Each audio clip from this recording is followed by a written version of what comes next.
here. You've arrived at the internet's greatest Monday night movie review channel. You're watching A Girl, a Guy, and a Movie for 4th December 2023.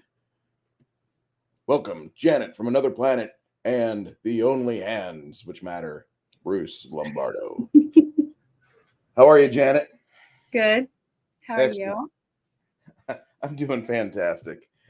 Zombie Box Reviews, 6 Nation 31 Kings, my friend Soybase Jeremy, LDG Free the Net, trying to get our flag up a little higher. Appreciate you doing that, sir. Past two streams, you've helped out quite a bit. You didn't have to do that, but I definitely owe you a bro hug, a beer. If you're in San Antonio, let me know sometime. We'll get you some good food.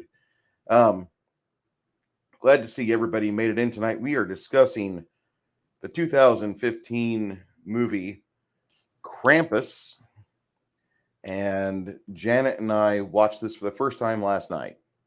Mm-hmm. Janet, what did you think of Krampus? I thought it was pretty good. Yeah, I'm gonna. And it had some really creepy stuff going on. Yeah, they did. Mm-hmm. For you know what movie this reminded me of? Mm-hmm. Okay, I'm going to take you back to 1986, and there's a film called The Gate, and it's kind of like a kid's horror film. And I know that sounds kind of counterproductive. The one with Johnny Depp? Nope, not that one. That's okay. Nightmare on Elm Street Part 3. Well, that was The Gate. Or there Part was a 1. movie called The Gate, and he was a writer or something, wasn't he? I don't know about that. Okay. The chat will know. I'm not a Johnny Depp aficionado, but I'm sure not either. But there's nothing wrong with Johnny Depp, guys, but I'm just not somebody that follows Johnny Depp a whole lot. The Gate was a 1987 film with Stephen Dorff and Krista Denton, and Louis Tripp, and they made a sequel to it a couple years later, called The Gate Part 2, which continued the story of a couple characters, but it's kind of like a baby's first horror movie. Baby's first horror movie with really good... Ichabod Crane in, what was that movie? Headless Horseman. Yeah. That was one of the first scary movies I ever saw, and it was really scary. Yeah, that is a great movie. Yeah, on VHS tape. This character named Michael Dougherty made this movie, and I'm drawing parallels between The Gate and Krampus because they both feel like they're kind of targeting the young people out there. They don't just please the young people out there. That's not what I'm saying. But they could be easily tailored to have the marketing go after the kids and be like, come watch these movies. They're scares, they're suspense, there's some good effects. And boy, did Krampus really just give me some old school feels. I wasn't expecting it. Michael Dougherty, the director, I seriously appreciate this film for everything that it is. I was not expecting it. It reminded me of the one where they had what's his name? I'm trying to remember the name of the actor, and it was like the old books about. Damn it! I can't remember the guy that was in the last Transformer movie. Not Matt Damon, the other one that looks like Matt Damon. Wahlberg. Yeah, Mark Wahlberg movie, and him and a brother or something, and it was a bunch of scary stuff going on. It was from some books. I wish I could remember. Give me a moment, I'll find it. Jamie, pull a video, Jamie. I just can't remember the name of it, but it was that's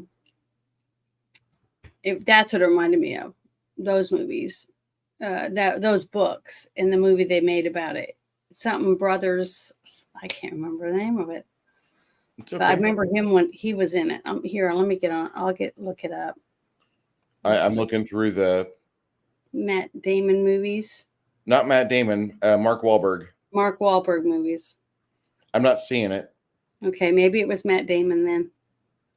I was going to go look it up. I remember Matt Damon was in a show called The Wall from 2017, where they were on the Chinese wall, the Wall of China, and it was really just a poorly reviewed film. I need to see it because it could be great. The Gate, pretty tame as far as horror movies go, but as a kid, the guy in the wall creeped me out. The kid in the wall creeps you out, and then when the character, the one guy falls down and turns into a bunch of little people, like you have a 6 foot tall dude, and then he falls, and there's 15 6 inch tall guys.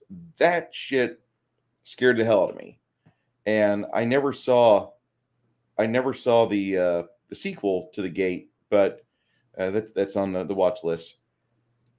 Lady says, I thought The Wall was pretty good. I remember seeing The Wall previews, but I never saw the movie itself, and I wanted to. Yeah, I'm not seeing the movie that Janet was referencing there, and I'm sorry about that, Janet. I hate that I can't remember the name of, but that's what it reminded me of. It's something Brothers or something like that. The Brothers Grimm? Brothers Grimm. Who was that? What movie was that? Matt Damon. Okay, so that series of all those horrible stories that used to tell, the real stories they told kids. Okay. About the gingerbread house and that type of stuff, because that's what this reminded me of, because of the old woman.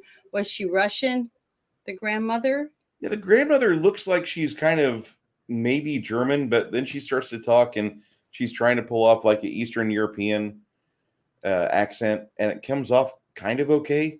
It's better when she's off screen, when they're showing like little kids the puppet show. And I know that sounds kind of bad. There's a puppet show in this movie. There is a puppet show in this movie. They do a really good service by showing I thought it was that. really good. It reminded me of The Incredibles, the type of cartoon that they made. That's what it reminded me of. Yeah. But yeah, I thought it was really good. The opening part, where you had them getting ready and her house is all decorated and she's real excited about Christmas and stuff and celebrating Christmas and making a really nice dinner for everyone. And then the people start to arrive, and then she starts realizing, why am I doing this? That whole thing. I think we all go through that for Christmas, because you want it to be perfect. And when I was a little kid, I remember my grandmother and my great grandma always had those gingerbread men cookies. So all the scenes that were in it with the gingerbread cookies were, I just thought were really good. And they were very creepy, just trying to remember what it was like. The gingerbread bread men in this film. I'm not a fan of CGI, but I got to say that the gingerbread guys in this movie, perfect. When that one scene where they were using their nail gun, oh my God, that creeped me out so bad. Yeah, that kind of gave me a little bit of like PTSD moment, because I've seen somebody augment a nail gun before, and I've watched people get hit with that. Where you're like, oh shit, let's go get the safety officer real quick and let's go discuss what happened. Yeah, that's why Bruce doesn't do roofing. Gruesome. The only thing is, I had a hard time. I don't know. I just didn't really like the actor that they had that played the dad. Adam Scott. I don't know. Something about him was too, I don't know. What was he on? Was he on some TV show or something? Okay. I'm on his IMDb page right now. He was on Parks and Recreation for 96 episodes. He was on Parks and Rec. Mm-hmm. He's on Severance, which he's a big boy in Severance. And Parks and Rec, he looked like a little boy. And then he was on Step Brothers and then Big Little Lies, which I never saw Big Little Lies. So he was basically all in comedy type shows? I wouldn't say comedy. I would say he's got a good background in comedy. Well, I don't know. I just had a really hard time seeing him as a serious actor. To me, I guess the last movie I saw him in, or TV show or something, he was more comedic. So that was really hard for me. Now, the other guy that played the total dickhead brother-in-law, I thought he did a really good job. Well, listen, anything that David Koechner is in, I typically will watch because he delivers. As a person, He's fine until you let him drive himself somewhere. Then he gets a DUI. He's gotten two Oh, is he within like one of 6 those months. kinds? He's got 2 DUIs within like 6 months. The guy's turning into a fucking car wreck. If he could get the drinking, like you can let the drinking fuck up your life, but don't drive anywhere and become on paper that you can't drive anywhere. Okay, just don't be a fuck up of that level. And he's a fuck up now. And I hate to say that because this guy is like one of my favorite actors of all time. And he was in a movie called Thank You for Smoking, which is on our watch list of next couple of years. But this guy right here, Thank You for Smoking, Anchorman 2. He was in the Get Smart Show as Larrabee. Played Bobby J. Bliss in Thank You for Smoking. American Dad is Dick Wilbur Kennedy and Charles the Hunchback. He's on the Goldbergs as Bill Lewis. Marmaduke, which not really a good show, but he plays a Phil. And I've watched Marmaduke. You know, guys, there's always something that you're not too proud about that you've seen, okay? Well, you know, nobody has a perfect record for the best movies ever. I watched Garfield for Bill Murray. Everybody has, you know, some bad movies in there. It's just that, I don't know, when the family came, it just seemed it got so dark. You know, it was so a Debbie Downer type thing.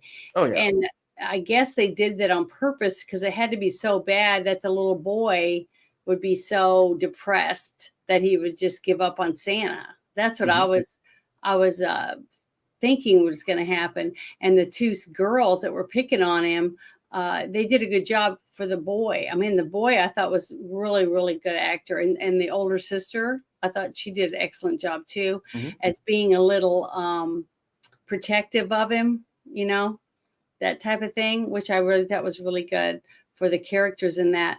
But I just thought the other mother was terrible, a terrible mom. She forgets her kid in the car, okay, a baby.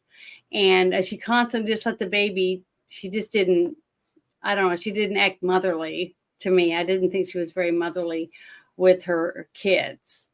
I don't know. I just had a hard time with that. She didn't seem as protective. They were more protective over their grown kids, you know, their kids that were, you know, teenagers pretty much almost, than they were with their baby. I just thought that was, I don't know. I just had a hard time with that as a mom.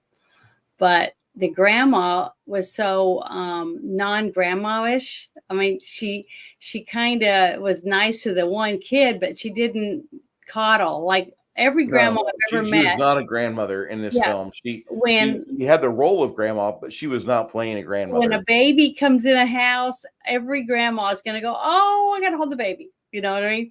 So the fact that she didn't offer to hold the baby, or she just stood around by herself, it was like she wasn't even supposed to be there. It's like somebody's mom showed up on set during the production of it, and the one director said, put my mom in the movie, or someone told, hey, director, put my mother in this movie. And they just dressed her up and set her here and there and let her say a few things because she didn't have to have any lines because she couldn't really speak English.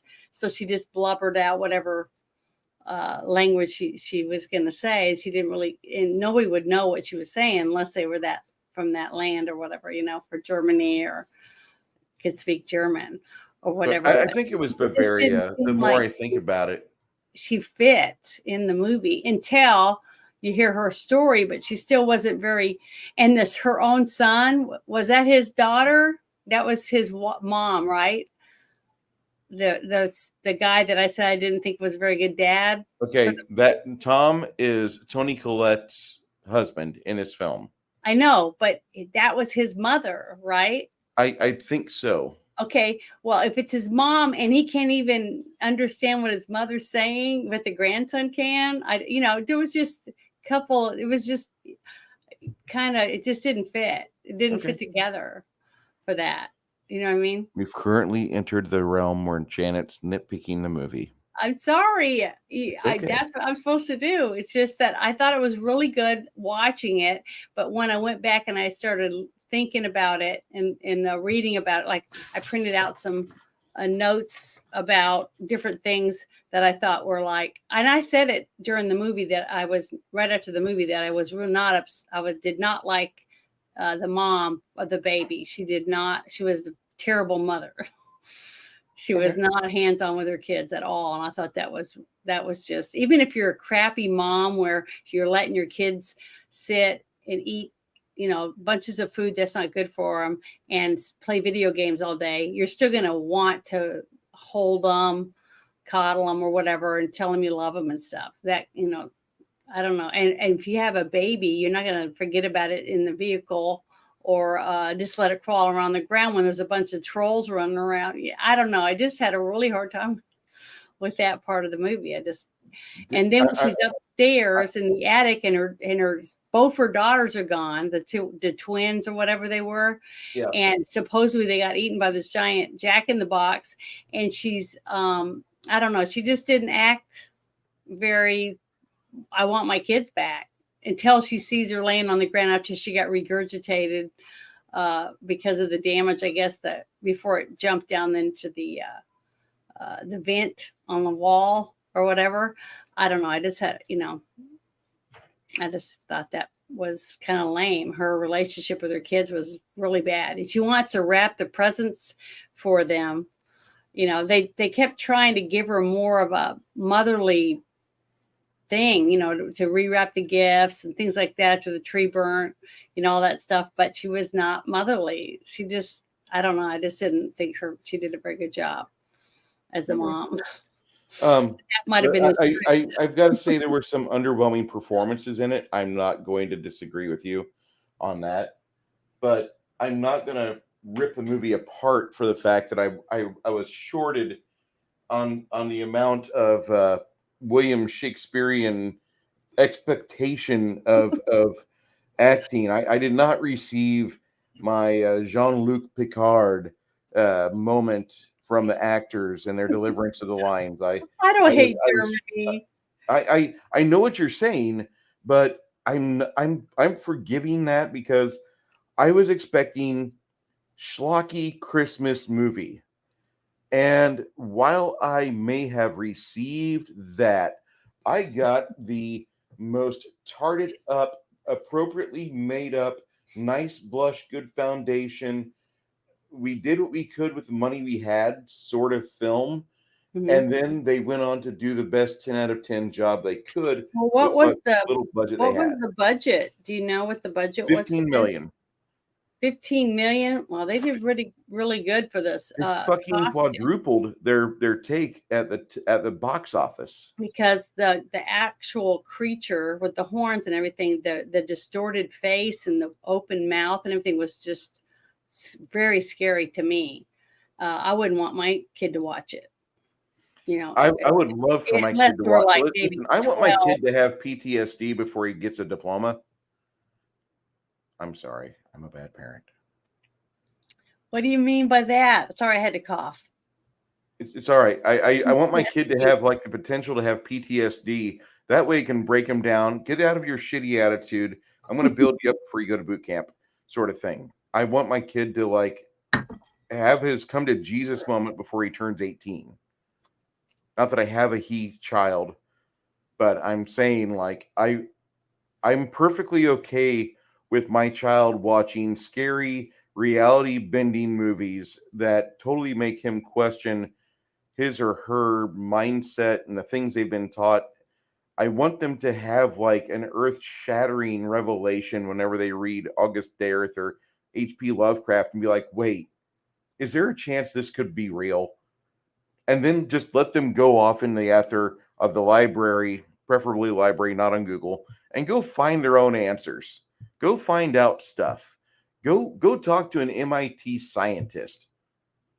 Go listen to somebody talk. Don't go try to tell people how cool you are, because you are not cool as an 18-year-old kid. When the storm came, the whole part where the boy tore up the notes and then threw it out the window, I almost cried for him. It just really, he was just adorable. He was such a good little actor. He was just, I just wanted to hug him. I felt bad for him. And I thought it was because every one of us went through that. were Yeah. when we found out there wasn't Santa. You know what I mean? There wasn't a real Santa Claus that comes down your chimney and does all that magical stuff. And it's really heartbreaking. I mean, I just remember when I found out, and I found out from someone at school who told me, you still believe in Santa Claus?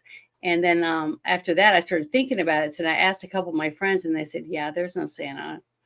That thing. And then when I found the stash of stuff, and I had a younger sister that was 5 years younger than me, so I didn't want to ruin it for her.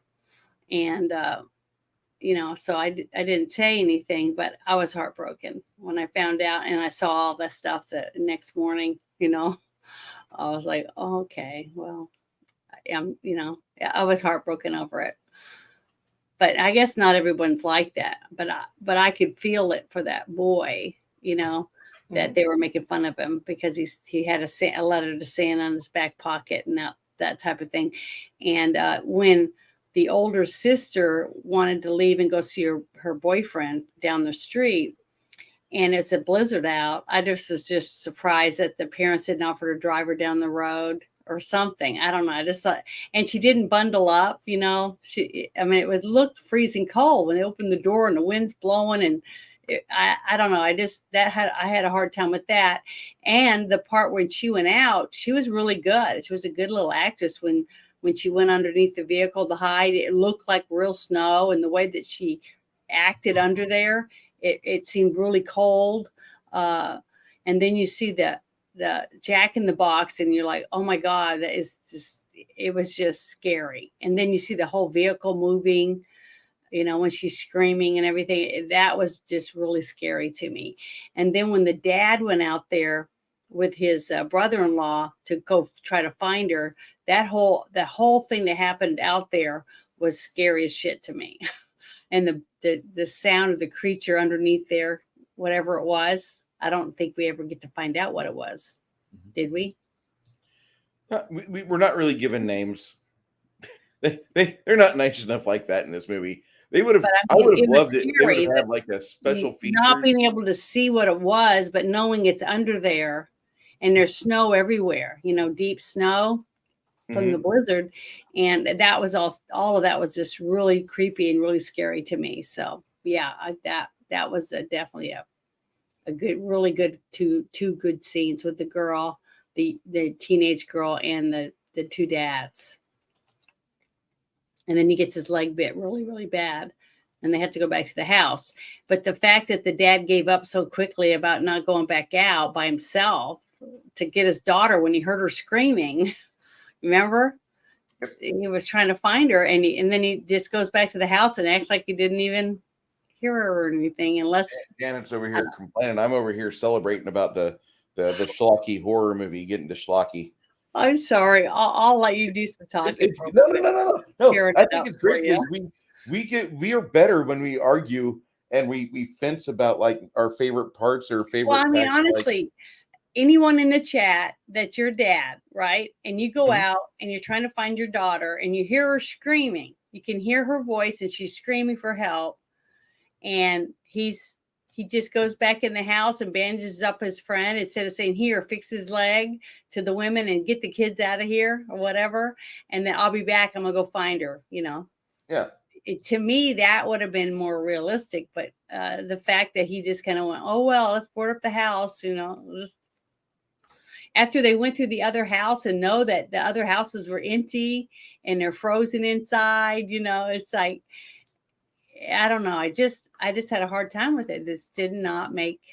That's why, as stuff went, I started thinking maybe it's not real. Maybe it's in the boy's imagination. Maybe he fell asleep at the couch, after he got upset, or he's in his bed holding the letter from Santa. He's sad because he thought that,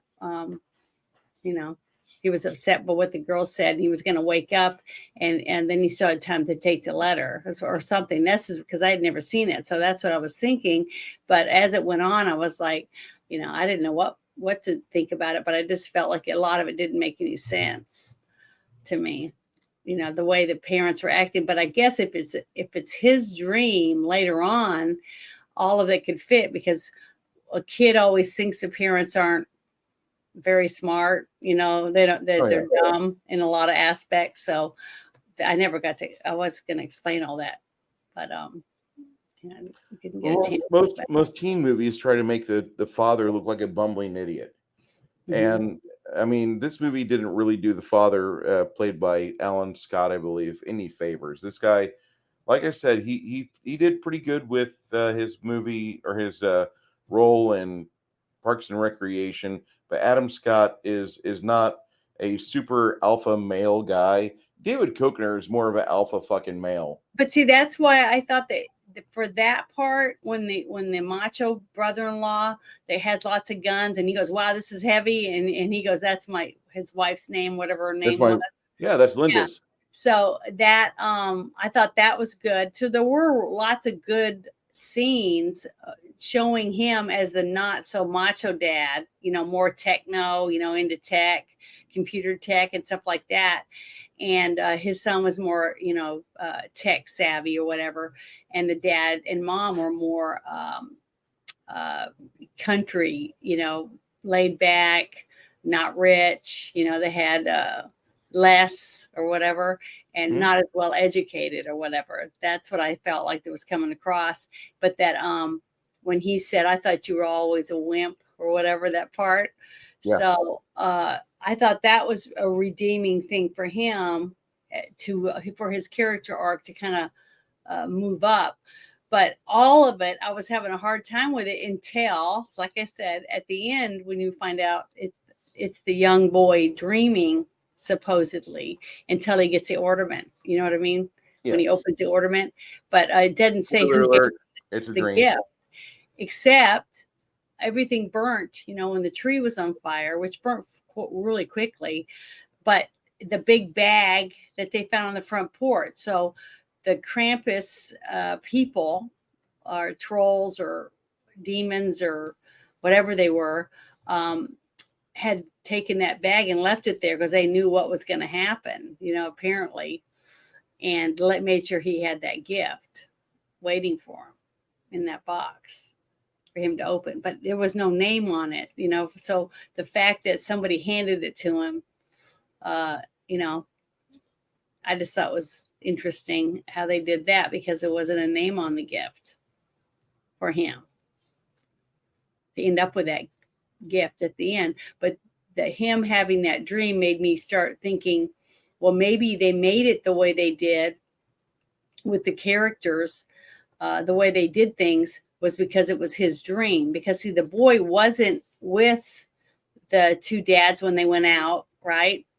So he couldn't have seen what was in the houses, or that the sister was screaming, or any of that, unless it was his dream and he knew what happened out there, So, I was trying to put all that together and to myself, but still, I just thought it was very chaotic, the story itself, except for the cartoon part of it. I think this movie, like the first act of it, goes pretty good. It does a real good job of getting you kind of like in a festive-ish system mindset, where you're like, oh, well, they're gonna have a family come over. Okay, cool. And then as you're watching it start to unfurl, you're watching Toni Collette lose her fucking mind, and watching the kids not really digging the fact that they're gonna have to share their home with the cousins that don't have all this stuff. And the little boy is just kind of upset because he wants Christmas like when he was like 7. He does not look like he's 15 in this movie. I'll just say that. He looks like a very young boy, and that's okay.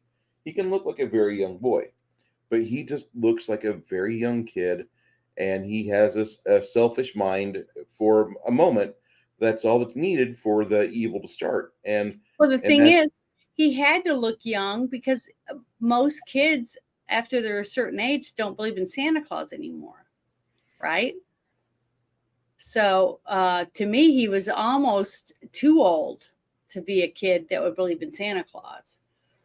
I thought that's what it was. It was just supposed to be the Christmas spirit, to believe in family and family gatherings and sharing, like what the dad was trying to explain to him when he was sitting on his bed talking to his son. So was it because he didn't believe in Santa anymore, or what? I wasn't certain if it was like the belief in Santa faded and his reverence and appreciation for the family get together and celebrate. I mean, he's a kid, so he doesn't probably have the experience of losing a grandparent or an uncle or brother or mother or father. He doesn't have the jaded feeling of Christmas that you get when you're older and you're like remembering good times, drinking with family that's no longer here, or hanging out with family or Mhm. doing stuff. Like there was one Christmas where we really did have a really good active Christmas where we were very much on our feet. But most of the other Christmases I remember, we were kind of huddled up, going to get cabin fever together, guys. Let's watch Fox News, and that was my Christmas, which I don't mean to diss on Fox News, guys, but I'm just going to say that whenever I go up to see parents, I'm doomed to watch about 84 hours of Fox News. I haven't gotten them off the cable yet. Sorry. Um, I just I think the kid, he's a kid. He hasn't been disappointed by Christmas yet, or not disappointed by Christmas, but just disappointed by the fact that you're getting older and you can't stop it. You're going to lose all the people you love, and every pillar of your upbringing of you being a young child, every pillar is going to collapse in front of you, and you'll be able to do nothing but go assemble at a church and cry while their corpse is in a box, and then you haul them out to some rural cemetery and 6 year relatives lower them into the grave. That's how my family does it. And that's pretty much it. Then you go and you sit with people at the firehouse and you talk about them. And then like you have the adults which go out the backside of the firehouse, they start passing flasks around, and half the group gets lit, the other half gets accusatory and stupid, like, I can't believe you're drinking on this day. I'm like, why are you fucking sober? Well, that's what the ant was for. The Yeah, video. the ant. I love As she the ant in started this movie. drinking, and I made this comment while we were watching it. I said she's starting to be more likable Yeah, now that the she has more some she alcohol in drank, the because more she drank, the more she yeah, belonged. yeah, she started kicking butt, using the shotgun and all that stuff. And she held the baby and stuff. She was more, even though she says, I don't like kids and all that stuff, she was more affectionate to the baby when she was holding it than the mother Yes. was. And to me, I just had a hard time with that, with the Allison way the mom Tolman. acted. I, I'm And I'm I'm not going to get political here. 5 minutes later, I'm singing Oliver Anthony music. Okay. Uh, Allison Tolman is a really talented comic and mediocre actress. She's mhm, generally pretty funny, but in this movie, like, I think she's miscast, and I don't think she's not the type of person to stretch on the script. She's not the person to push a script to its breaking point and make it to where she is enveloped in the character and she's completely Linda. She's not Allison. No, no, no, no. She played Allison Tolman throughout this movie. Allison Tolman is a comedic version for females of The Rock. If I need somebody that's big, buff, and stupid, and he just like gets you from the opening credits to the ending credits, but he never exhibits a character trait, I need the Dwayne The Rock Johnson. Well, if I need a female to do the same thing, look pretty or look doughy and have a big smile and Kennedy teeth, she has Maria Shriver teeth, in my opinion. Um, I just Allison Tolman's my actress of choice. I don't really like watching her. She just creeps me out on a level that I don't want to get involved with. She's just creepy like that. I know you guys like Bruce are rambling in. Well, hold on. Let me pull this up so you guys can see. Look at that teeth. Look at that mouth right there. That for some odd reason she reminds me of Maria Shriver young, but well, without she's the very buff pale. husband. What? She's very pale. Yeah, she's super pale. She looks like a product of Hollywood. She's pretty all right for Hollywood. She's born here. She's a Texan, of course, but she's in Fargo, The Gift, Speed of Okay, Life. now I remember from Fargo. That's where I Yeah, remember her from. she did the crappy version of the Twilight Zone. The best version was in the 80s. I think the 80s Twilight Zone is peak Twilight Zone. The 50s was good. It had a few good episodes. Like 80% of those episodes were good. I could watch the 80s Twilight Zone episode after episode. I was never disappointed. Believe Her, Castle Rock, Drunk History, Brooklyn Nine-Nine. Um, She was in Barracuda, which is not a fun movie. She was in Mad Dogs, and that is not a really good show. That if you want to be disappointed, Mad Dogs is a good show to watch. I watched the whole series on Amazon, and I was completely disappointed. Um, but at the same time, she did that. She was in a Mindy Project, which I can't stand Mindy. Yeah, But I never watched that. her first stuff she did was Beck, Mongolian Chop Squad. Then she was in Witchblade, which is not a really good cartoon. And then she was in the show Prison Break as Allison Tolman. She played a nurse. Anyway, Allison Tolman's not a really good actress. She's a better comic. There's probably a lot of people in chat or people later on that'll be like, Allison Tolman sucks. Okay. Well, the boy that played the son, he seemed to be about the same age as his cousin, right? Mm-hmm. That they're visiting, but he was a very forgettable character. Basically, he sat there with his mouth like, whatever that puckered lips that he had, and he just kind of like looked around and want to eat cookies or whatever. He just was a very boring character. You're At least ableist. the two sisters had, very what do you call it? Bully temperaments. Yes. You know what I mean? So they had personality, even though they were assholes that had to learn, as they went through the movie, to have more respect for people or whatever. But it was at the very end of their, time, whatever. But Right. the one brother. Janet, there's a person in your chat, Maman Cartoon Bangla. If you've got a mod over there, boot him. I see shit like this, and no, get the fuck out. I don't care. I don't like you. It? I don't know. But no, anybody do I just kick them out or remove them? Just boot. Just ban. I did. I just removed them. I think. I see garbage like that. I'm like, no. We need to help Janet discover the subscriber only mode. I know I'm being an asshole, but I don't. There we go. I got rid of them. I got them out. Sorry. Thank you for seeing it for me. I'm not I'm trying to pay attention, but the only person I have right now, she doesn't get to stay that long because she works nights.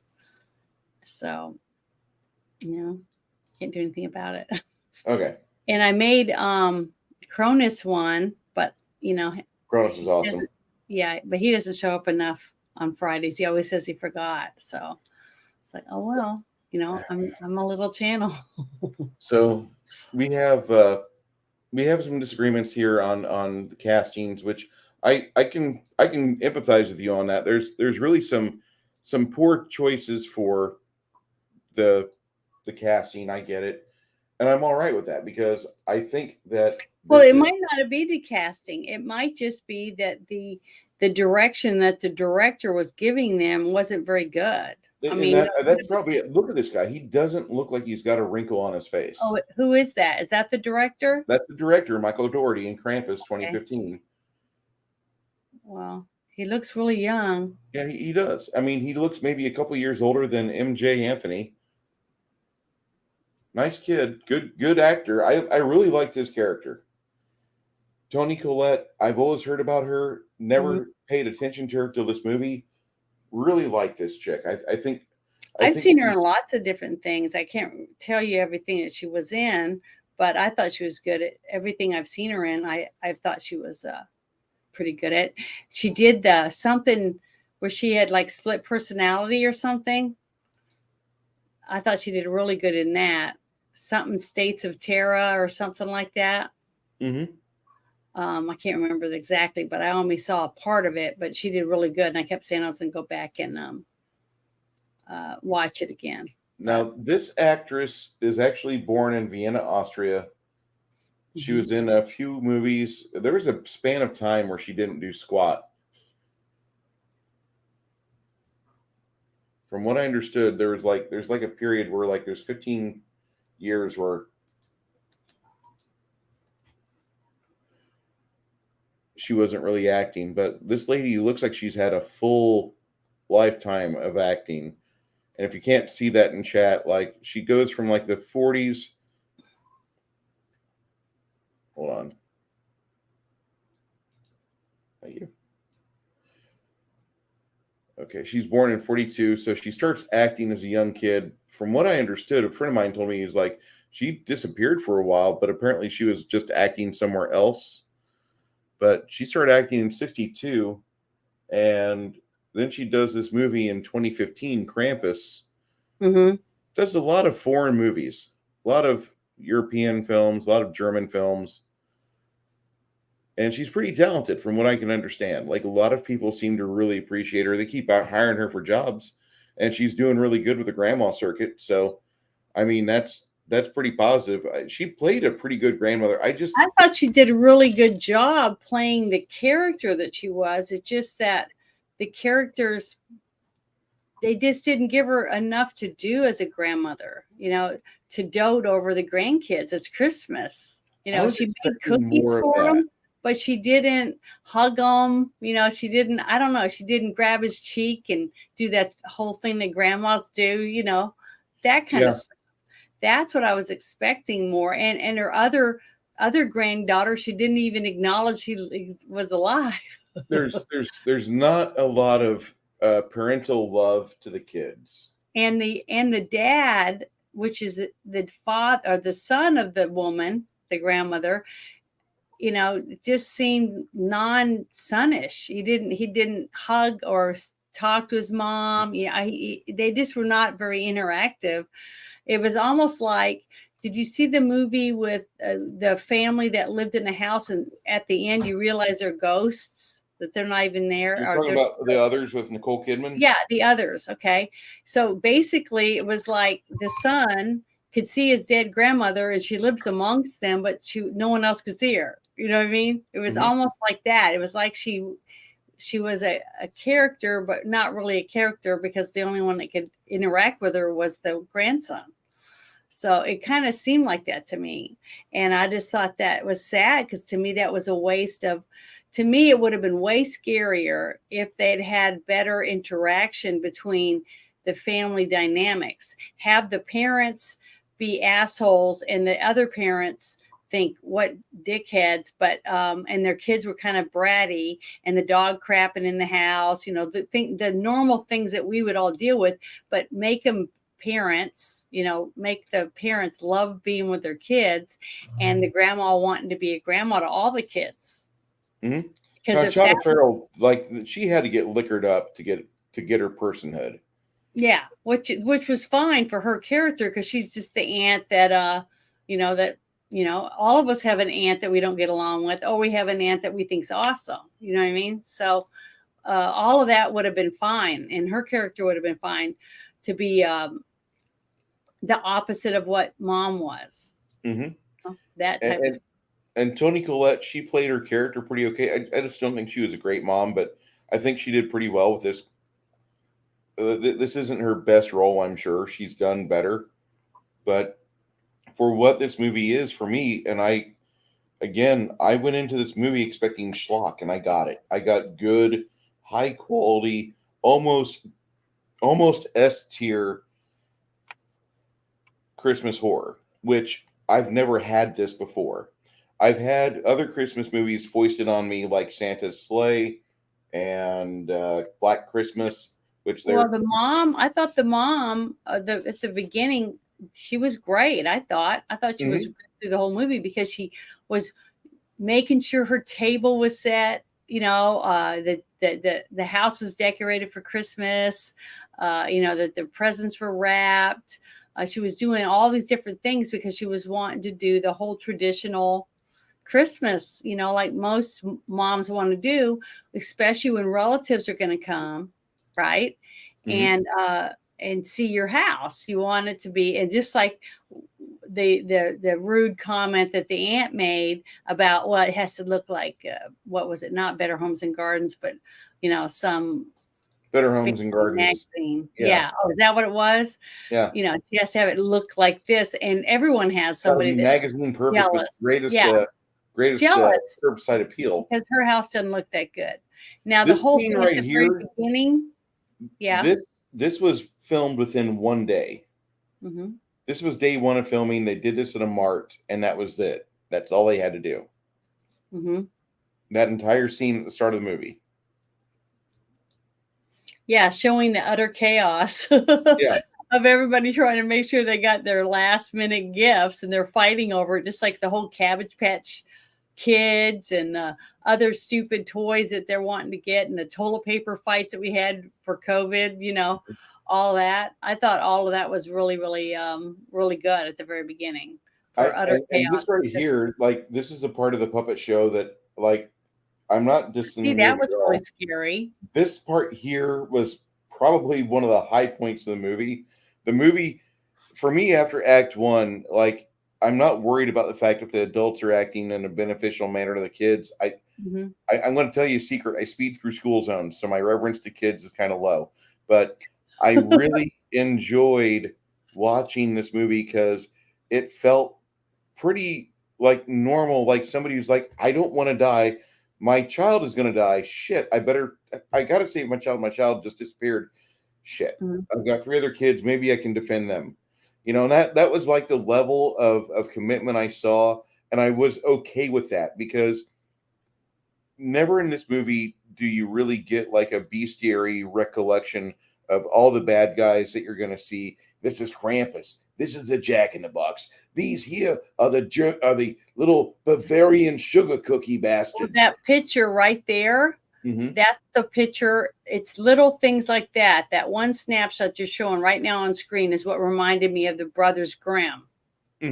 Okay, because everything was like, when you go back and you read those books, the original books, they were all really scary and creepy and super dark. Very scary, your imagination and stuff. And these couple scenes reminded me of like Five Nights at Freddy, the game, the video game. If I had more to deal with Five Nights at Freddy, I'd be like, oh yeah, this reminds me of Five Nights.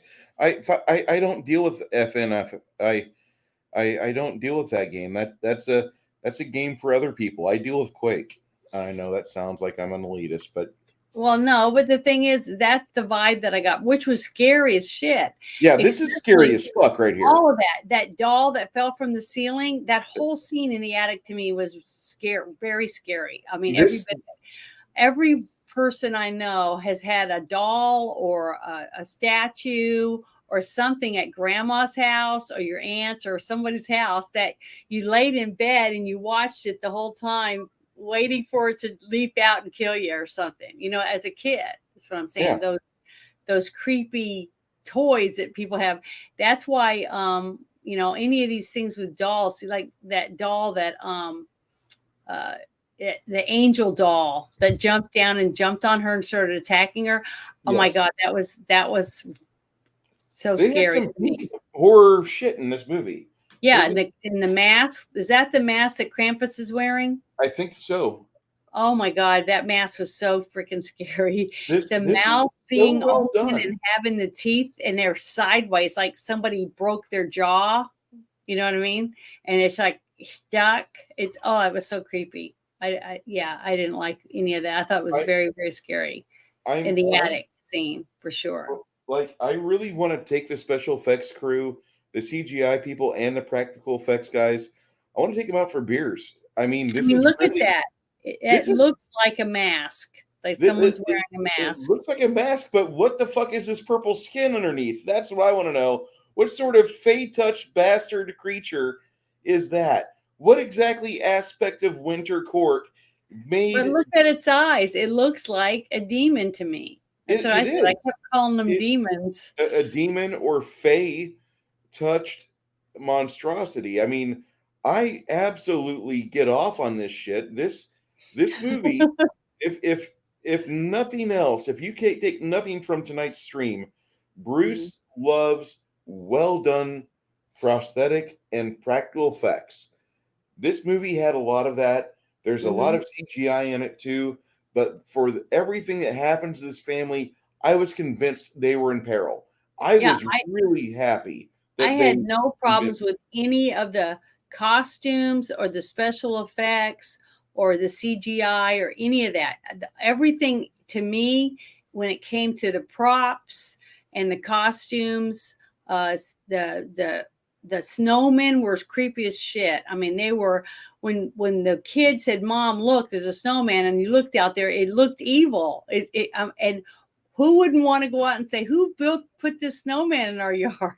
And knock it down or something, because it was so scary. It was creepy and gross.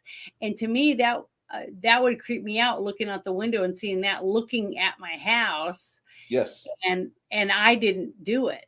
I didn't put it together or help build it. Like this movie has a bunch of small things in it. Yeah, I don't really get off. I don't really care about, like, if you're gonna understand something, I'm not gonna watch the first act of this movie ever again. The first act is well done. It gets you in the mindset of where the boy's at whenever he makes his wish, and it gets off to Krampus.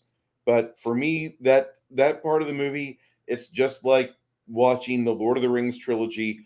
I skip all the way till they find the broken bridge and they have to go into Moria. Well, what wish did he make? I didn't. He wants to have the Christmas he used to have. Yeah, but that doesn't mean he wants everyone dead. I don't think he wanted everybody dead. I know, but when the grandma told her story, she said that she wanted them to go away, basically. Yes. Okay. I think that didn't fit. See, that messed up for me, because the boy, when he threw the paper out the window, like I said, I almost started crying because I really felt bad for him. Because to me, when he threw it out the window, he had given up hope that Santa Claus was real. That doesn't mean he wants to hurt anyone in his home. It just shows but the Fae don't give a shit about that. The Fae like to pervert and corrupt. I know, but the story that the grandma told was about how she told her when she was hating Christmas, she said she just wanted them all gone. So basically, she cursed everyone in her house because of her heart being broke about Christmas, and she lost the Christmas spirit, and cursed everyone. That's why she was left alive. The little boy, he didn't say, "I wish all of them were dead," or anything like that. When he threw it out, he just threw it out. And to me, it hurt me, because he'd lost Santa Claus. He'd lost his belief in Christmas, not the fact that he wanted everybody to be destroyed. The parents basically was hoping the other ones weren't there. Yeah. You could tell that, but the wish or the thought, the broken heartedness didn't come from the parents. It came from the son. So I had a hard time understanding why Krampus was coming to kill everyone when he didn't wish for that. All he said was he was heartbroken because Krampus is a Eastern European Fae legend, and from everything I know about the Fae, from my reading books and participating in Dungeons and Dragons and other fine tabletop games, the Fae are never your friends. The Fae are bad, and whenever a Fae comes to give you what you may desire, no matter what you may desire, it's going to get twisted up. It's going to get ruined. Because I printed this out. It said an original graphic novel titled Krampus, Shadow of St. Nicholas, was released on November 25th, 2015. And it said the comic is written by Brandon Sirift and features stories by writer and director Michael Daugherty, that guy that you showed me a picture a while ago. The movie co-writes, and it talks about them, but it says that that they released a bunch of collectibles and some life-size prop reproductions of Krampus's bell, and different stuff like that. Yeah. But basically, when they made this, it was based off of the story that comes from an old German fable, right? Just like I said, it reminded me of Brothers Grimm, the Grimm's fairy tales, and they're all horrendous if you go back and you read them. And the thing is that the creature itself was really just really scary. They went above and beyond on all of the to me, all of the costumes and stuff of the creatures, like the toys that were all distorted and evil, like, so it was like the dark side of Christmas. Like if you were to take Santa Claus and all his elves and put them through into another dimension, like the mirror dimension from Star Trek, right? The other side, they're all evil.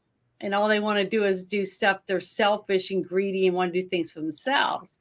So to me, it looked like all that Santa was now a hideous creature, goat-like creature, filled with rage and evilness, and all his elves are now like little demons, and the toys that they make are evil, and the cookies they make will kill. It was all distorted hatred or whatever. You know what I mean? Almost like the Nightmare Before Christmas.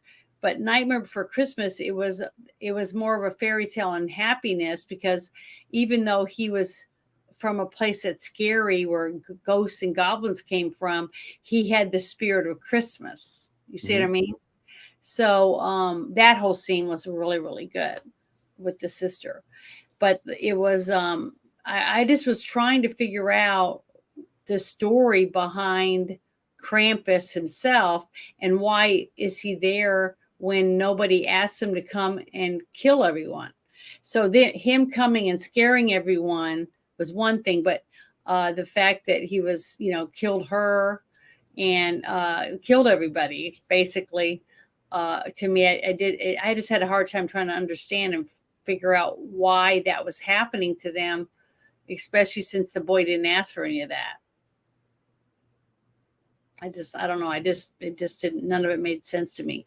And the brother that never spoke really, he didn't really say anything, and he got sucked up into the, first child to die. Yeah, into the fireplace. That whole scene was really scary.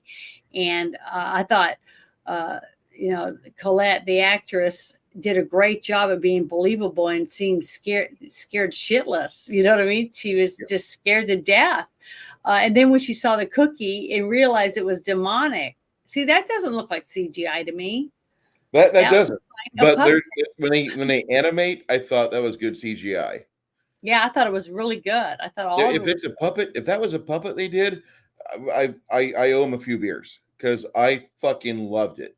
Yeah, I thought the cookies were my favorite part. But yeah, all of that right there, it looks like almost like, I'm trying to remember, call it stop motion, I guess. The snowman and the Rudolph. Yeah, the little dolls that they bend and move and bend and move and it's almost like the claymation shows we watched as kids. Yeah, here's Frosty that's what it reminded me of. Rudolph. That reminded me of that. We're alive. They'll sing us a song now. I've been to the town where he's buried. Not that that's like going to get me $1, but I've the town where he was buried in is in like down by Jasper, Illinois, or somewhere like by Greenville on the way down there. And as you drive in there, it says the birthplace of Burl Ives. And then you find out when you're getting fuel there, they ask you, did you see the sign? What sign? The sign where this is where Burl Ives was born. Oh, that's cool. And then they tell you the town paid Hollywood like $10,000 back in like 1997 or 96, whenever he died, to move the casket back there. Yeah, that whole thing was really gross. This movie, like, I want to be painting figurines. I got a whole bunch of Uruk-hai here, but I fucking love this movie because the human actors are okay. Yeah, that's fine. But give me the scares. Give me give me the shit that'll make you shit. Yeah, I had no problem at all. I could find no fault. Honestly, I couldn't find any fault in any of the props. The CGI was great. I thought. I mean, I couldn't find any flaws or mistakes that it seemed like they didn't belong there. That whole scene right there with the nail gun, I just thought it was great. I thought it was scary as shit. Let's go get the safety officer. And at the end, when the dog ate the cookies, I thought that was awesome. The dog actually did something good. So I thought that was really good. That was a cute scene to add the dog in it. But yeah, the toys were really scary to me. The demonic toys. Yeah, see? He's got that candy cane ready to kill, Yeah, he's got that sharpened candy cane. It's great. I thought it was Look at really that. good. That's a murder cookie right there. It was scary. And no offense, but like this is Gene Simmons when he gets really old. That's really scary, though. Mm-hmm. An angel doll, and who doesn't have some type of angel doll in their house for Christmas? There's this. See how shadow. he is. And that is really scary. Yeah, I was very happy with this movie. With a lot of things they fouled up on this, like the that adult. gives me the creeps. Ew, it's so gross. That mouth and I'm those going to teeth put that in and my stuff. D&D campaign somehow. Do I wonder what? how I could do that with the hobgoblins being so closely tied to the Fae. All I right. don't know. It's really gross. Like the only thing I really wish I could have gotten afterwards is like have a page or have a movie special like information where they show you the various monsters and what they do and how they fit into the bad spirit of Christmas or Yule. Angry Krampus. I just love this. This is really good. This is a very well done. This is how you do scary holiday themed movies right. Yeah, that was a really, really good scary scene. I mean, that creature though was scary. Everything he did was scary. When he was jumping from roof to roof and the girl was running and screaming, that was a very intense scene. And she's a good little actress. Yeah. I thought she was kicked butt. I thought she was really, really scary. The only problem I have with this movie is the fact that, like, for some odd reasons, Adam Scott doesn't look like a dad. Do you know what I mean? I mean, he just doesn't have like that dad energy about him in this movie. He is a real life father. He had a 10-year-old kid apparently or 9-year-old kid when he was filming this, but he just didn't exude the actor's requirement of dad energy. David Kuckner had dad energy all over the place, but Adam Scott, the main character of this film, her husband just did not exude. He looked like her son. And I wish I didn't say that because there's maybe a year or two between the two of them. I think she's born 70, he's born 73. But she looks like she's older than him to where she's pulling like a Mary Kay Letourneau. Like she's one of the teachers at the school and he's one of the students. Just look at this. This is how you do scary Christmas movies right. Now, mind you, there's 7 other Krampus films, and they never get up to this quality from what I've understood. I will watch all of them. I've found something to enjoy. Here's your world. Here's that was really, really cool. The whole concept of that visual that they gave you when they slowly zoomed away and you saw more and more snow globes of how many other families had went through the exact same thing, basically, with the figuring out they've lost the Christmas spirit, basically, and that Krampus had to go and punish them for losing it. It works. Like this movie just works for me. I mean, I know there's some things that I want to bet the good boy. There's some things about the adult actors that I don't really get too much. Colette, for some odd reason, there was a part in like between Act 2 and Act 3 where she kind of fell apart for me. Just as like her portrayal of being a mom. I don't know what it was, but there's a scene after she tries getting the kid back down the fireplace and to safety. The fat kid that didn't do much in the movie. She just, for some other reason, she just didn't act the way I thought she would normally act. She didn't act like she had just had a loss of that level where she was personally responsible for not being able to keep this kid grounded and in her reality. That's what I meant to say. But she just, and I think maybe that's just a script error because the script was written by a young person. The director was in his 30s. I'm guessing in his young 30s or maybe 20s. So he's probably not, too well versed in this. He seemed like he did pretty okay with some parts of this, but There's other parts where he wait. What other movies is this dog in? I don't know, but he was adorable. I loved him when he went into the vent. Yeah. So, but what's funny is at the very beginning, or the part where the dad, the uncle or whatever, was going to go up the stairs, and he's trying to get the dog to go with him, and the dog whined and ran off. Mm-hmm. So he made up for it when he ate the cookie. Yeah. Yeah, that was cute. I really like this film. By the way, chat, if you're not from another country and you don't want to show Bob's and Vagine, do me a favor, post your scores in the chat. I have no idea what you just said. Gobs. People in the chat, if you've seen this movie before, give us your reviews. Give us your scores. Did you understand that? Yeah, no, I understood that. I was talking about Okay. the other thing you said. If you don't understand or whatever No, it was. no. If you're not from another country and trying to show us boobs and vagina, whenever you hear me I say didn't see Bob's and that. I Vagine- missed it. No, well, we got shit like Maman Cartoon Bangla was banned and their comments were removed. Popped up Yeah. on my. Yeah, Apparently I Pornbox did found it. us. We're gonna have a quick guys.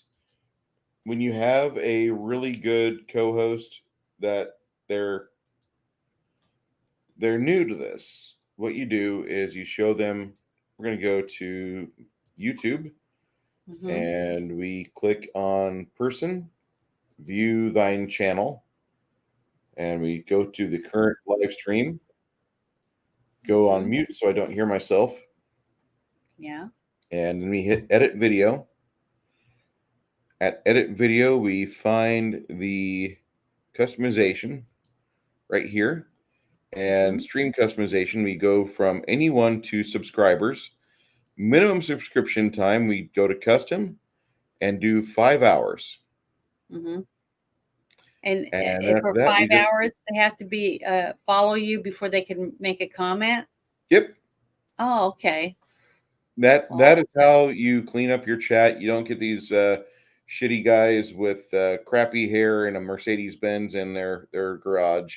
I love you a long time. Me love you a long time. I'm a I don't even know who that was. Yeah, I don't no, remember. we will never know who that was. Those people pop up. They're called bots, or they might be a person, but they're probably a bot. The programmer needs to get beaten in the head a couple times. Stay out of my fucking streams, you prick. And I might be considered an asshole. I don't give a shit. 75 bobs out of 100 vagine. I don't know what that means. He gave it a 75 out of 100. I know, but what is he saying? Is he making fun of that one person? Is that what you mean? Okay. Well, see, I missed what they said. I just got rid of them. So I didn't read what they said. So I'm sorry. We have the heads of Santa draped all over our tree at the moment. Is it Christmassy? Is it a warning? I don't know, but it's a thing. Like there's only one part of this movie that I think could have been better. This is Friday night. Friday night, we're talking about this lady. I promise you. Janet's noted this down. She's getting the links ready as we speak. What links? The people in Washington are doing stupid things. One thing is they're trying to push for illegal people to be allowed in our military. Mm-hmm. Which I do believe that if like we decide to go to like somewhere like the Philippines and we're like, hey Philippines, we're gonna put a Navy base here, but if you have some friends that want to be American citizens, all they have to do is become sailors, and then we'll put them on ships stationed out of here, and then you'll be American citizens. You can like. But we did have a base in the Philippines, and we don't anymore. Yeah, and we had a whole bunch of them join our U.S. Navy. And I've got a lot of friends that are descendants of those guys because there are quite a few of them around here. They retired out of Ingleside. But the only part of this movie I didn't like was that they could have gone a little further on the Eastern Orthodoxy, and they they really could have gone whole hog, and DM James would have loved this movie more if it would have been like had a whole bunch of Eastern European Orthodox Catholic types. If this movie would have had that, if it would have had a whole bunch of, like the Catholic religion, and then they kind of show the split where like you have the people that began to acknowledge or venerate Krampus. If it would have just done that, and I'm asking for 15 more minutes of lore building, world building, and it doesn't have to be bang you over the head like Catholicism's the only way, bang, bang, bang. No, it just could have been a very nice light touch, and then afterwards it would have been fan-fucking-tastic, because with her being from Austria, she could have talked about the various things that her country has gone through and that what she did after the war and how she made it over here. And I was wondering about that. Yeah. Well, just like I said, when I first was watching and stuff, I was trying to understand what was going on, and that I thought it was, really crappy about the way that they didn't try to go back for their daughter when she's screaming at the top of her lungs, and the fact that he stayed and fixed the guy's leg and then told everybody to stay in the house, stuff like that. To me, that didn't make any sense, the way that the parents treated their kids. But later, after I realized in the movie showed us that it was a dream by the kid, then to me it didn't seem as important that the parents weren't theirs, because kids, when they look at their parents, they don't think their parents are as smart as they are. You know what I mean? We all of us kids think our parents are dumb. They don't understand what's going on in the world, that type of thing. And so basically it was like the son thinking, well, dad doesn't know grandma as well as I do because he doesn't understand what she's saying, when she speaks. Mom doesn't protect me when the brats come over, they're mean or whatever. And the sister's like just telling them to not respond, basically. So it was basically, that's how I started looking at it after I realized he was having a nightmare and that it wasn't real, until somebody, for some reason, hands him a present without his name on it, that they don't know who gave it to him or where it came from. And it's the Krampus ornament, you know what I mean, for the tree, to make sure that next year he remembers to be thankful for Christmas and not want Krampus to come back, that type of thing. So that's what I got from it. So my score would be an 8, at least an 8, because I thought it was a lot better once I realized it was a dream from a kid, instead of them really being bad parents or whatever. It wasn't a blizzard. There wasn't any of that stuff, because it was all a dream from the kid who fell asleep, angry that he didn't believe in Santa anymore. Well, because we got to remember, it was after he went up to his room and he threw the letter out the window was when he fell asleep. Everything after that was a nightmare, right? Yep. Right. Because the sisters are the reason why he got that upset in the first place, to tear up the letter and throw it out the window. So that's why I said before that, anything that happened about the way the mom treated the kid, but she did leave the kid in the car, all that stuff happened before he had a tantrum and tore the letter up and threw it out the window. So,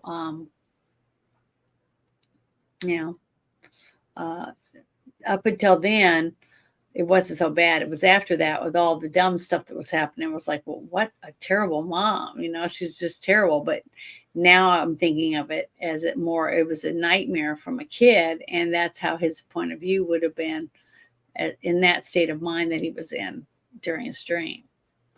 So I can't put it all on the the bad storytelling or whatever else. Now, even though that one actress I didn't think was really, really good for that part, but I thought the woman who I was portraying, which is the mother, I thought she did a really good job. And I thought the guy that played her husband did a good job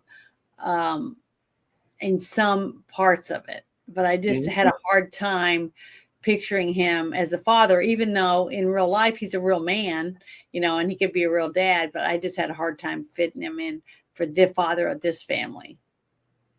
And that's to be that's okay. We can have that. Mm-hmm. I'm going to read some chat numbers here. Oh, okay. Let's see. Scroll down. Like what he says here, every light casts a shadow somewhere. A lot of these guys are saying Tales of the Crypts vibes. Mm-hmm. Definitely. Travis is like, this movie's a great documentary. I was laughing about that earlier because, yeah, it could be. For some Jeremy, our friend from the Fudge Sucker Country, he says it is a 6.5, 6.5 out of 10, which is pretty respectable. As far as numeric ratings is concerned, that's pretty okay. That's not bad. Our friend Six Nations 31 Kings says 75 bobs out of 100 vagine. So 75% American stars. Yes. Lady says, I'm going to give it a solid 7.1 and felt the off familial acting was on purpose to make them worth the horror, or it's just Holly weird, not understanding what a real family looks and acts like. I can get behind that because I could really get behind that because Hollywood does struggle with family shows. It really does. Yeah, I agree with Flady on that. What he just said. Mm-hmm. That I do think after I saw that it was a nightmare, I started thinking about it and trying to, like I said, after he got upset and went up to his room, threw it out the window, that he laid down on his bed because he was upset and he fell asleep and he ended up having a nightmare because he was upset when he went to sleep, right? Mm-hmm. So to me, the point of view from the boy's nightmare would make it more like chopped up, like I said, where he's emphasizing on how bad the parents were at certain things, to do certain things. So, because remember when it was his turn to be the hero, right, for the girl, he didn't win. He lost, but he was very heroic. He was like, I'm gonna sacrifice myself, and you did all the right things, he thought, until Krampus threw him in there anyways, because it was time for him to wake up. But if you look at it that way, in his dream, he was better at it than they were. Yep. You know what I mean? Does that make sense? And for me, that kind of proved my point for me, that it felt like it was aimed at kids. Yeah, it is. It is aimed at kids. But see, I never would have seen this until I was maybe 12. My parents would never have let me. My mom didn't like scary movies at all anyways. So I would have had to sneak around and to see it if I was really young when it came out, which I wasn't. But I could understand it from the little boy's eyes, how he would have made himself smarter than his dad and things like that in his nightmare, because it's from his point of view. What do you rate the movie, Janet? What's your rating for it? I said you gave it an 8. Mm-hmm. That's pretty respectable. I mean, honestly, like I said, when I started off at the beginning, I try to talk from the beginning and what my thoughts were, right? Until I get to the end. So when I got to the end and I realized it was a nightmare from a kid, that after he went up to his room is when he fell asleep. So everything up until he went to his room happened. And then the rest was when Krampus came, and all that was a nightmare. So that's what I felt. I'm gonna rate it an 80 out of 100 too. So I mean, that was where I was wanting to go with on my numbers anyway. Mm-hmm. 80 out of 100 because I think this movie is a 4 out of 5 movie. It hits a Mm-hmm. lot of things really well. This is my new high watermark for Christmas horror films. There's not a whole lot of them I've seen. I've seen about Mm-hmm. 7 or 8, and they've all sucked. In Mm-hmm. fact, the last Wednesday of this month, I think we're gonna watch the penultimate bad Christmas movie, which is Santa's Sleigh, Mm-hmm. and that's for the 25th of this month. We need to watch that, but we don't have them film for next week, Janet. Oh, I thought we were going to watch that special movie. Oh wait, yes we are. Special announcement. Yeah, that's right. I didn't want to say it. I was going to let you do it. Are we going to show the trailer? Can we show a the friend of the trailer to channel, the chat? Mr. Flady, is he has given us the ability to watch the movie Lady Ballers. Are we going to be able to show them the chat, the trailer for it? I don't think we can show the trailer. I mean, we could try. We'll pop up on Rumble, but we're gonna do Lady Ballers because Lady Ballers just came out. I want to watch this movie. We watched the first 5 minutes Friday night after the shit show, and the first 5 minutes of it were fucking great. I felt like it was a 1980s comedy film with all the bullying and all the alpha male testosterone. Yeah, it's gonna be a load of fun to watch, and yes. we're gonna watch it right in Discord we're next watching Sunday. it Sunday. Okay. So we for those of you that have stayed in an hour and 21 minutes. Yeah, we need to promote it this week to get more people to come to Discord. Yeah, come to our Discord. We're going to show it there. If my Discord shuts off, I'll give you the link for my Gilded. We're going to have a fucking watch party for Lady Ballers. You guys are invited. We got to watch this. We got to talk about it. I need this movie to be something I've watched because it looks so good, and I've been missing good comedy. I know Janet has too. Mm-hmm. And yeah, tell me about it. Any Heinlein or Asimov movie would be great if it was good. They're really trying to recapture what we used to be able to laugh at and not get in trouble. You know what I mean? Yes. So I hope it's successful, even if it isn't a perfect movie and it's a 7 or ends up being a 7 or whatever, or who knows. The fact that they had the balls at this time in our lives right now, where our country is at, to make this movie and all the actors to put their face on it is huge to me. Yeah. You know what I mean? If we all think about that, because the technical part of it, knowing that they're going to be ostracized for putting their name on it is a huge thing, I think.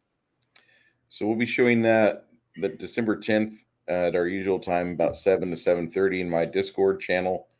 And then we discuss it next week on the 11th. That's our announcement. I think this is going to be a fantastic movie to watch. I think there's going to be a lot of people that are going to be like, okay, maybe Daily Wire has something. I don't know. I don't know, guys. I don't know if they've got anything. I'm hoping they don't suck. That's where I'm at. I hope it does not suck. You want to tell them about the cartoon that we watched a little bit of the voiceovers and stuff for? There is another cartoon off Daily Wire. And I don't know if they've got the advert for it yet. Let me see if I can find it. Daily Wire is making a cartoon. And a grown-up one. A grown-up cartoon. Looks like it's fun. Adam Carolla and Roseanne Barr, Brett Cooper's in it. It looks really good. So we're going to be watching that in the afternoons once Futurama ends. Yeah. Yeah, but there's a lot of other things that we can check out and see whether or not we want to talk about. Yeah, those things too. That's a definite.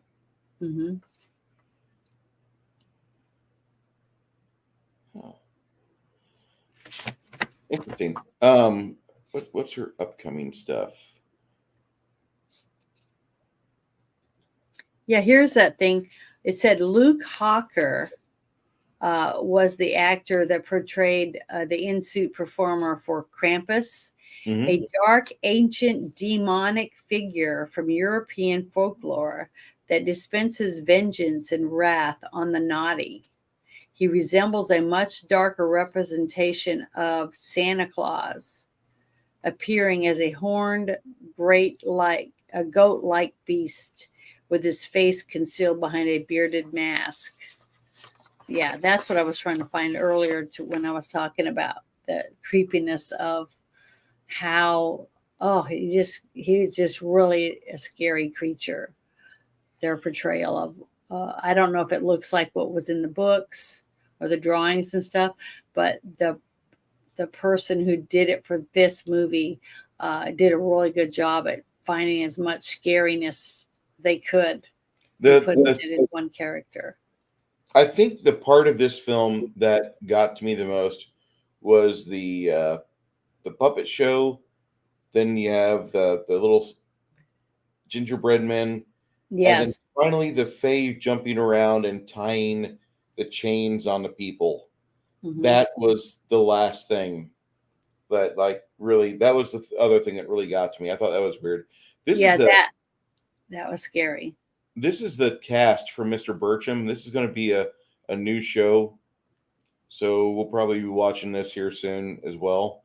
Here's the cast for it: Brett Cooper, Pat Warburton, Danny Trejo, Tyler Fisher, Roseanne Barr, Rob Riggle, Jay Moore, Candace Owens, Adam Carolla, Kyle Dunnigan, Megan Kelly, and Alonzo Bodden. Kyle Dunnigan? Yeah. I've been watching some of his stuff on, I think it's Instagram, and he's really funny. He's a good comic. Him and his, the guy that does the interviews with him, they're funny. They really are talented. And Moral Compass. Yep. He was in Madagascar a few years ago. He was pretty good with that. Shit Kids. I'll have to watch that. Okay. This movie was a hit for me. I think it was really hard as far as like just a different type of thing. I wasn't expecting the goodness to come out of it the way it was. The parents being the shitty parents and bad adults. I just kind of felt like, yeah, I can understand why they're making these characters so unlikable. It'll be easier for me to watch them get killed later. I'm all right with that. Krampus goes around with Satan. Have you seen that the movie with Mel Gibson and he plays Santa Claus? Not yet. And he has this kid that wants him, puts a hit on him, on Santa, because he's mad that he got nothing but a piece of coal or whatever for Christmas. Yep. And he's a rich brat. That's a really good Christmas movie too. So if we end up having a week where we don't have a something, we could watch that one, but I can't remember the name of it. It's not Bad Santa. That was that other guy that married Angelina Jolie. I didn't think it was very good. But this one, the one with Mel Gibson, I thought was really good. Very well made. Funny movie. If we have an open time, I just don't remember what it was called. But it has a good thing to teach you to be good or don't be naughty, because Santa Claus will kick your ass, basically. So yeah, have you ever watched the show What is a Woman? Yes. Okay. Is it like a documentary? The guy talking about it? Yeah. I've seen that. Okay. Just like I saw Nefarious. I think I saw it on Rumble. Just that one thing. I didn't watch it on the Daily Wire. Because that's where it's from, right? The documentary. Yep. All right. So appreciate everybody being in here tonight. Probably going to wrap up the show here a little bit beforehand. But this is a movie that is a definite must watch if you like scary Christmas films. This is my new high water mark. I'll be watching some other stuff. We had some other names thrown around in chat there. Let's see. I just saw it. Silent Night. Yeah, Silent Night, Deadly Night. And then I've never seen this movie, so we could watch this next Halloween. Yeah, The Nightmare Before Christmas. I've never seen it. That's a Christmas movie, not really a Halloween movie. Okay, we'll watch it next December then. Because it's really good. Jack Skellington is the character in it and stuff. It's good, but it's a Christmas movie for sure. Janet, did you ever watch Borat? Mm-mm. Okay. That's that one where the guy wears that bathing suit that goes up like that. Yeah. And holds everything in. Black Christmas is scary. The old one was okay, but this year I thought was better. I was really impressed with this one. Okay. What are you doing this week on your channel, Janet? Well, Friday we'll do another shit show. Yay! I don't know for sure. We'll have to wait and see what happens this week. I think we've got some things that are going to be getting discussed. Oh yeah, we'll have something to talk about. So yes, it's fun. But that's what I like about it, because I don't want to have a specific thing. I just want it to be a mixture of all the shit or some good things. Just like last week when we talked about McGregor being a new dad, and that's good, and that's what he wants. He wants more of his culture to come back to his country instead of it being overrun with someone else's forced culture. Because people see, that's a sad fact. If you walk over the border into another country and then you turn it into the shithole you left, why'd you go there? We say that all the time here. People from California go to Texas and turn Texas into California, So I can understand why people say, "Hey, you're changing our culture into something different." Won't be long, and you won't be able to get Texas barbecue. All you're going to be able to get is, Hispanic barbecue or whatever. It's not going to be the same anymore. They're going to make us eat lamb or some shit that you would find in the Middle East, and I'm not really into that. Not into that. And that's all that McGregor was saying about his country, And he's chastised by his government for it because, he wants to keep his country, his own country. What's up, Matt? That's all we should want. Okay, so this week we have a game on Thursday night with Cable Breakers. We're going to be playing in Connell's game. So if you want to see me as a player, we'll be doing that. If you like the high-level D&D game we've got going on, it's still supposed to be on for Saturday, but I've got a couple players that will not be there. One's Connell, one's Chris. So there's a good chunk of the action. If we don't play, we don't play. December, typically during the month of December, that's when a lot of gaming groups go on hiatus because it just is hard enough to get everybody together because you're trying to go around and do Christmas stuff, blah, blah, blah. Not that I'm going to give you grief for that. Always spend time with your parents and grandparents and family if you can, because you're not guaranteed tomorrow. Just realize that. There is a show Friday night Janet does called The Shit Show. If you like talking about Friday night, talking about politics and other things within the culture war, you get to see me and Janet and a few of our friends join up with us. Janet is probably going to be sending some emails out for new voices because she does like to keep things fresh. Yes. And if there's any questions with the people that you guys have, please drop it in the comment section. Saturday we're supposed to play. So, if we don't play, sorry, but it's Christmas or it's December. Yeah. Lamb is great. I agree. I like to wrap my lamb in bacon.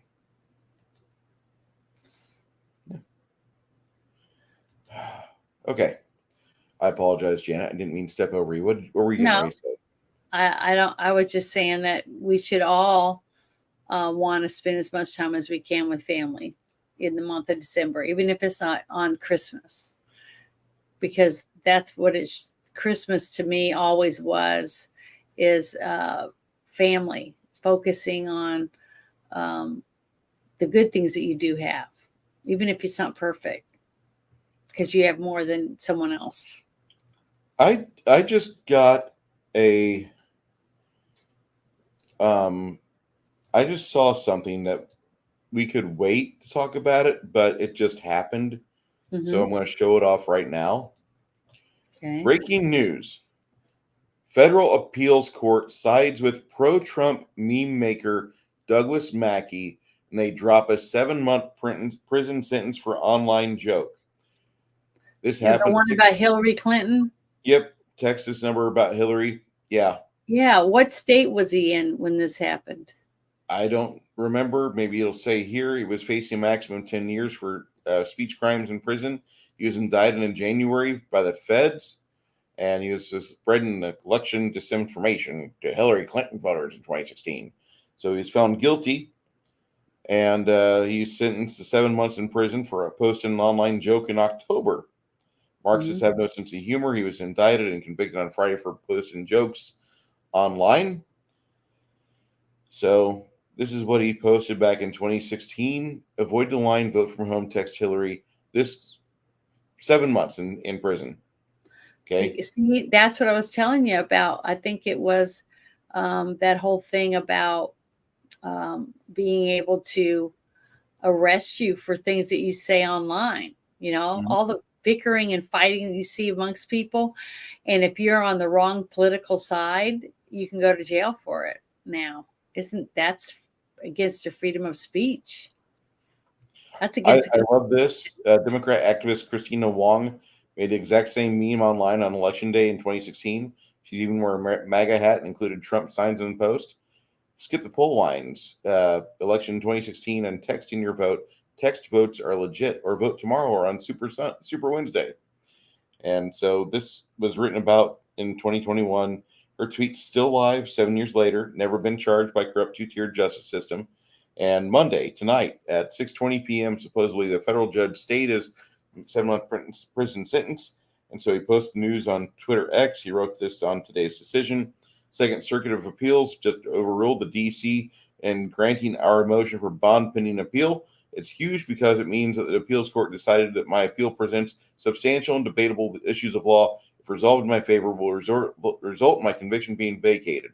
The prosecution, on the other hand, argued that my appeal is frivolous and that this is a typical election crime case like every other one in history. It's a very encouraging step towards vindication. This is awesome. I know this usually doesn't go in with our Monday night stuff, but being that I like to post memes, I like to post memes. They are not that if I post memes and you don't like it, I don't get to go to prison. We live in America, and fuck you if you think I need to go to prison for posting Yeah, memes. it's ridiculous. It's ridiculous. It is. I need to get that meme up of. I mean, remember the picture? What was that actress, the comedian that was holding Trump's head with blood Yeah, dripping off of it? the And ugly one. yeah, the redhead, whatever her name is. And nothing happened to her. And basically, that was saying she wanted to cut off Trump's head. That's way worse than what this guy said or Yeah, did. But see, that's what I'm talking about. So basically, if that guy got to go to prison for that, and there wasn't a civil war over it or anything, people keep saying, well, we'll go to civil war if any of this kind of stuff happens. It's happening right now. And nobody's going to war over it in our country. You know what I mean? So we have to make sure that we have good judges, instead of a liberal leaning judge like we have right now on our Supreme Court that can't even define what a woman is. You know what I mean? yeah. When it's her turn and we have nothing but women like that or people like that on up there left, we're in deep shit. Our Constitution is going to be a toilet paper, basically. Oh my goodness, what's this? It's Xi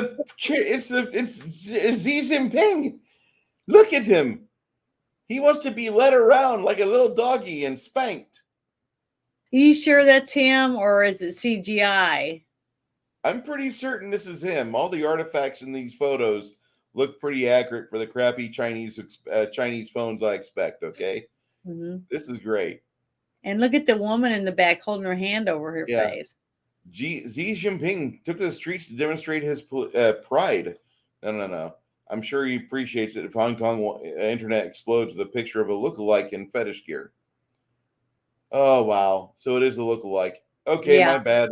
I thought it was for reals him because I know, we've but had I other said it does look like him. But a I was lot. going to say, there's no way his country and who he is would let any of that stuff get out.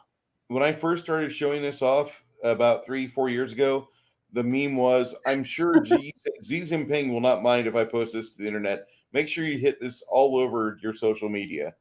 Mm-hmm. And it really, this meme traveled a lot. Oh, by the way, my Reddit has been permanently banned. So anyway, yeah, Reddit's full of bullshit. Your Reddit has been. My Reddit suffers the same things as my Twitter. I know. I wonder why. What supposedly what happened? I called somebody a retard. I'm like, with as dumb as you are, you ought to be happy you're alive and talking, able to use social media. Because in China, you'd be dead. You're like, oh look, it's retarded, and then they banned me for that And that was on Twitter or on Reddit? on Reddit. Okay, but have you been on Reddit on Twitter since it's I got a new can't get person? into Twitter. I need to like clean cookies and make a new mail and get a new Google phone number and do all that, and then I'll get a new Twitter. Okay, But because I was going to say I would try it just to see. I mean, I've been shadow banned on it no. since this new person. I've had 4 accounts on Twitter go away. Yeah, I'm on my 4th account, but it's a little better in some ways. In other ways, it isn't. Like somebody said, what was it, like 5 shows ago, when I was talking about following me and where to follow me on Twitter, and they said, "Well, I can't find you. You're shadow banned." Yeah. They had like 11 Janet from Another Planets pop up, and I wasn't one of them, and I'm a verified account. It's like, yeah, they're really helping me find me. They're not. No, So they don't care about us. I know, but I'm oh well. okay, and if I think this is what it is. When I told them, I said, when the last time I tried for an appeal on Twitter, and then they said, no, you didn't make the appeal. I'm like, can you guys just go murder yourselves and we can get some new people in there? I don't give a shit. Fuck you, Twitter. Yeah. Take a Well, punch to the head. yeah, it's sad. Yeah, Reddit's full of socialists and they ban brigades and that.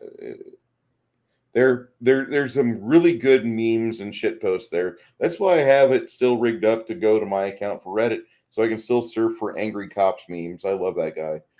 Okay, so aside from my third world or first world problems, and I'm not worried, I'm not farming for any sort of sympathy. Don't take it like that.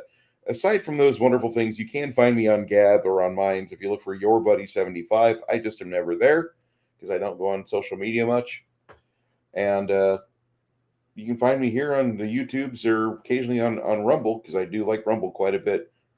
We'll probably have to move to Rumble the way that everything's going though, Janet. Yeah, it's funny is that ever since I was doing, it seemed like my numbers were doing really good on YouTube until I took that survey. Remember I told you about it? Or was it Oh 2 yeah, months ago? I did the survey and it asked me questions like, are you planning on staying here? If you do leave, where are you going to go? And all those questions. And I said I was going to leave as soon as I got my Rumble up and going, and I get my more people following me and stuff like that.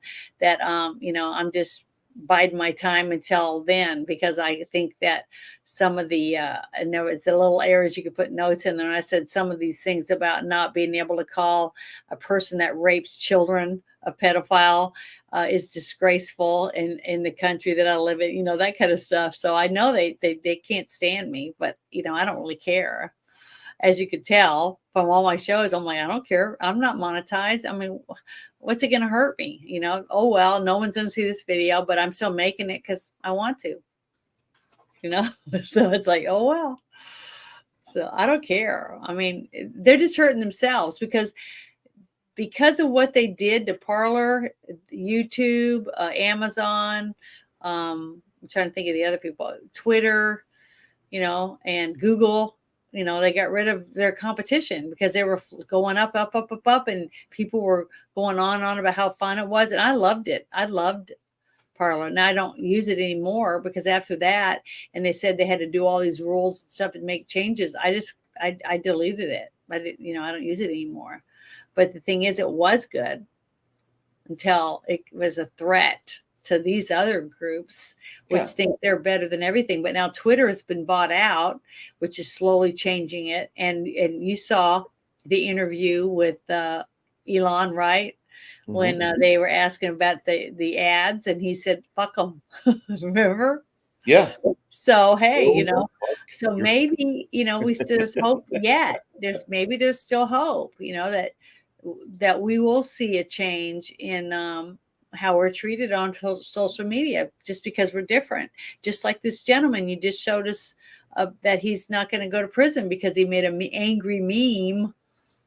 It's just ridiculous. You let pedophiles, people that actually kill kids, murder and rape children, and you get them but somebody that does a picture and some words and post it online for people to read gets prison time. Tell me what's wrong with that picture. Then you have Dick Durbin saying, "Oh, you can't let the list out of all the people that abuse girls on Epstein's Island." I want to feed him to a hamburger maker. Because his name's on that list. Yeah, but half his buddies, I'm telling you, half of the United States government is on that list. That's why they don't want it released. That's the only thing. That's the only reason why. And the fact that not one person has been gone to court over that, when two people went to prison, supposedly. They're a particular class.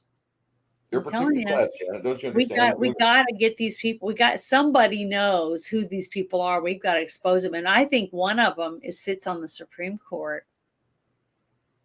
Well, I think Roberts has always been kind of like, controlled. The wishy-washy one. He's the one. The others not to pursue the January the 2020 elections. I know. He's like, or January 6th.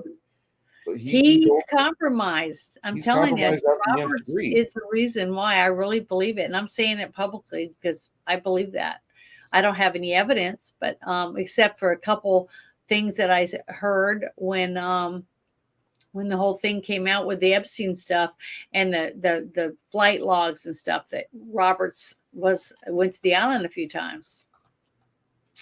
So hopefully one day before I die, I'll find out the truth about that. And we'll find out, who's on that list.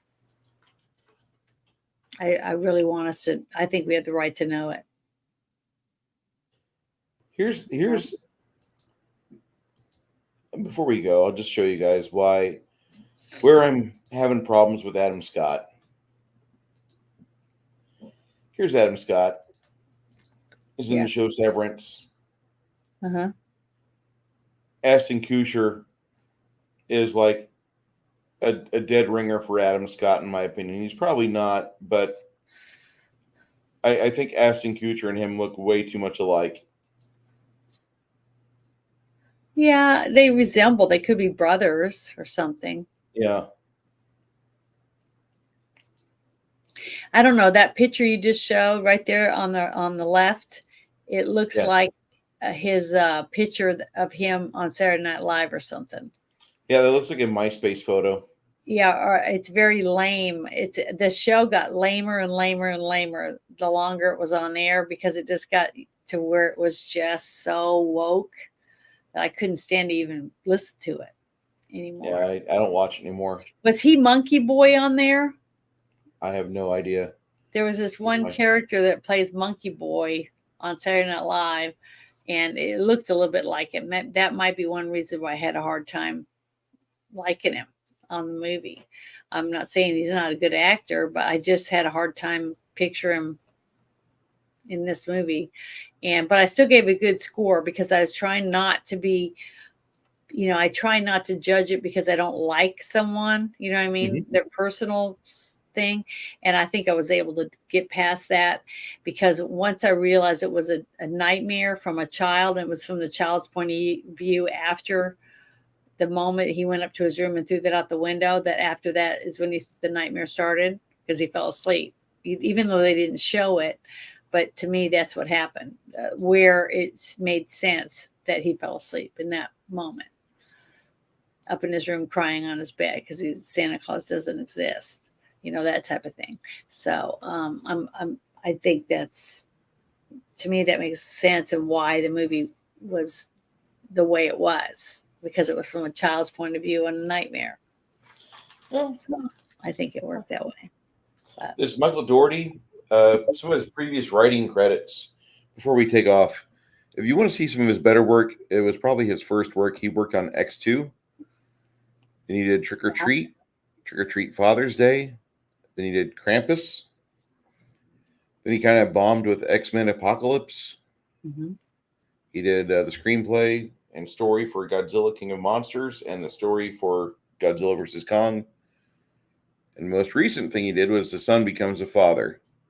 Now, he is writing for the TV series of Hellraiser, and he's doing Trick or Treat 2, which is in development. If you guys like Trick or Treat movies, he's your guy, and he will be putting out new films here very, very soon.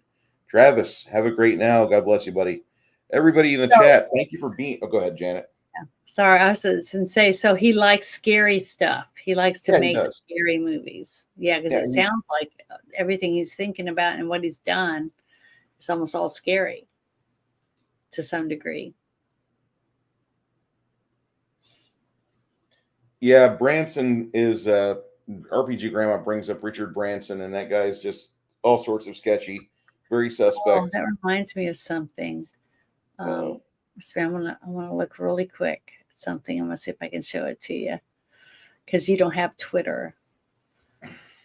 So let me look for it real quick.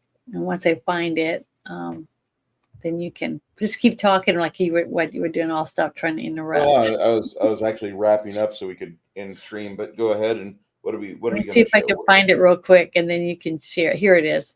I want to present. I'm going to present this. Hold on, I paused it. Let me go back over here. And for those of you that like a certain angry fat electrician, the fat electrician has a new video out today talking about how the federal government is going to be trying to release bears 7 at a time in Washington where they used to be. But where the bears used to be is now populated. So it's pretty interesting. The fat electrician kind of goes off on a tangent, has a lot of fun with it. You guys check this out. I think you'll appreciate it. It's 8 minutes. It's 8 minutes. Okay, can I show you this thing? I'm ready to go. Is it up there? It is. Okay, is it big enough for you to see this person? Yes. Okay, now just listen to this. When I left Fox, I went to MGM for one picture. Thank goodness, only one. And when I got there with my mother, we were separated. She went into the office of Louis B. Mayer, and I went into the office of Arthur Freed. And he was going to talk to me about a movie he wanted to put me in. I'm 12 years old, And I thought he was a producer, but instead he was an exhibitor. And I'd never seen anyone naked before, except myself. So I had no clue about what was happening. And so it struck me so funny, I laughed at him. And I laughed uproariously. I had tears, and he got infuriated. And he said, out, out, out, go. Did you tell your mother? Well, I was very quiet. I went down and met her in the lobby of the administration building. She came out very quietly from Louis B. Mayer's office. And we walked hand in hand silently to the car, which was unusual. We got in the car driving home. I said, Mom, you won't believe what happened to me. And I told her what happened, and she got kind of quiet. She said, well, you don't know what happened to me. And Louis Louis B. Mayer wasn't as bad as Freed was to me. You tried but he came on to my mother. And so we both decided that we didn't like MGM much. It was, it was better at Fox. So, All right. well, So the thing this is, I just wanted you to see that this whole thing about child pedophilia and, directors or producers expecting something just because they're who they are. It's been happening for a long time because that was Shirley Temple. Yes. Okay. And that was one of the things that I share because I share stuff like that on my Twitter. That's why I think they don't like me because the thing is that it's truth, So the mom was expected to pony up as well as the 12-year-old daughter, in Hollywood to keep the jobs. So it's just sad. It's just sad that, but it's nice to see that a movie like The Sound of Freedom came out and things like that. And it's all because people are getting tired of it. People are saying, this is bullshit. And we're sharing this information because we're sick of your shit. And I like it. So what's this? The movie isn't really as powerful as the book in this aspect, but this is from The Godfather. And there's a scene in the book where the young man, Mike, is getting interviewed for movies at some meat factory, some studio, and he observes that there's a young girl that goes in with her mother into an office with some high muckety muck, and they shut the door. And before the man's called into another room, the young girl and the mother come out, and the girl is walking very funny, and she's crying, and she's holding on to her privates. And the mother's like, "Come on, let's go. Come on, let's go, let's go."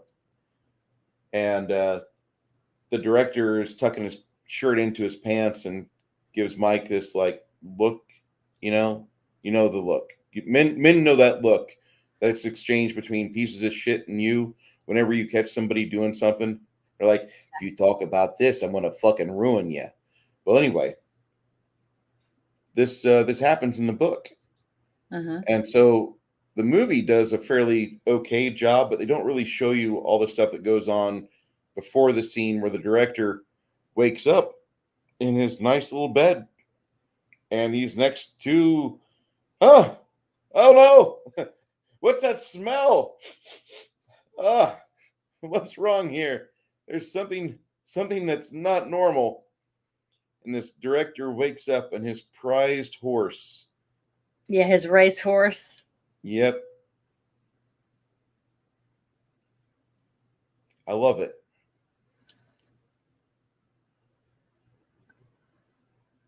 I love this shit. This is like one of the best scenes in movie history. If only this happened more often to dirty fucking people that touch kids. Except it wasn't like a severed horse head. It was just their severed. Oh, my bad. Bruce, you're a violent person. That looked very real. Yeah. One of the greatest scenes, Solosos, known to be the Turks. Plus, be very good with a knife. Anyway, that's one of my favorite scenes in all moviedom. Yeah, that's a really good scene. You start talking about the touching. I remember that now. But the thing is that there are really good people still in Hollywood. So I know that they can make good stuff. That's why I like the independent movies so much, because they're not restricted on who's hovering over them, right? So they're able to make it is if they have the money. See, it all comes back down to money. So when we are able to donate to see something come to life, we get to see it. We get to buy the movie and own it and get to watch as many times as we want, and enjoy the fact that we kept the industry alive through realism by letting the script be the script that it was supposed to be, that was written that way, instead of something that some Hollywood executive that never even will go see the movie decides that they want in it because someone told them, oh, we need to do it this way. You know what I mean? Instead, to teach people, instead of letting us just use it for entertainment, they're trying to make it into a teaching method or a way to brainwash all of us, into believing something, which we shouldn't. But yeah, that's a good scene.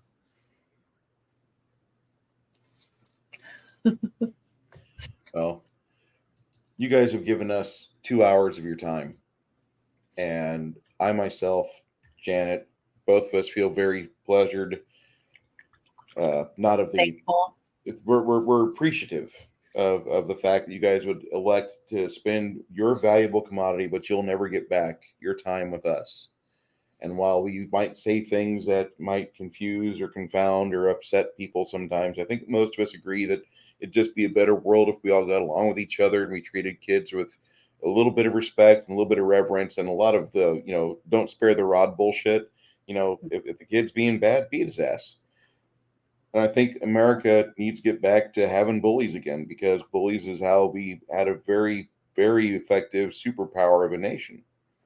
So I want you guys to understand that me and Janet have sat here and we argued a little bit about the movie, and we both agree that the special effects are great, and we both gave it the same score. I kind of find that weird because we never do that.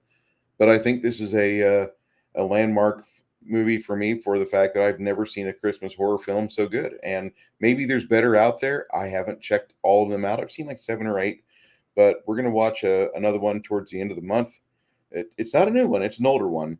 And then we'll fix things throughout the night or throughout the month next year as well.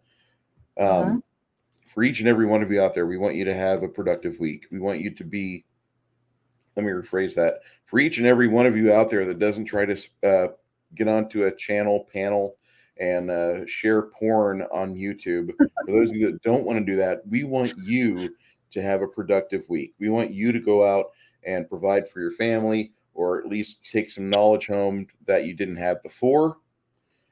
And we want you to be able to be thankful and not be in a position of weakness. If you're in a position of weakness, use your knees for what God made them for. Get down on your knees and pray.